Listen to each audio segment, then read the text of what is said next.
Le prophète Élisée, ou Élisha en hébreu, est une figure importante de l'Ancien Testament. Son histoire est principalement racontée dans les livres des rois, 1 Roi 19 et 2 Rois 2, 1-3. Il succède au prophète Élie et joue un rôle majeur dans l'histoire spirituelle et politique d'Israël. La vocation Élisée était un agriculteur avant de devenir prophète. Dieu ordonna à Élie de l'appeler comme successeur.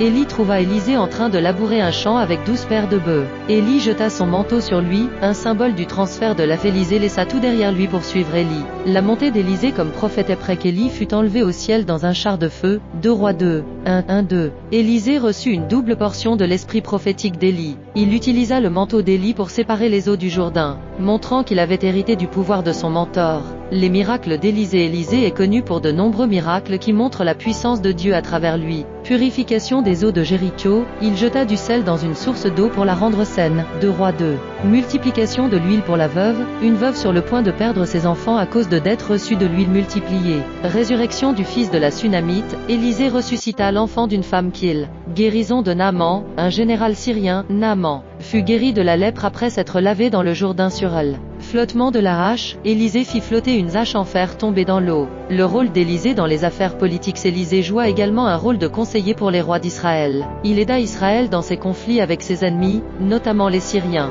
Il révéla à plusieurs reprises les plans de leur 2-3. Il participa à l'onction de Jéhu comme roi. La mort d'Élisée. Élisée mourut d'une maladie, 2 Rois 13, mais même après sa mort, lorsqu'un homme mort fut jeté dans sa tombe, il revint à la vie au contact des eaux. Cela témoigne de la puissance durable de Dieu à travers Élisée.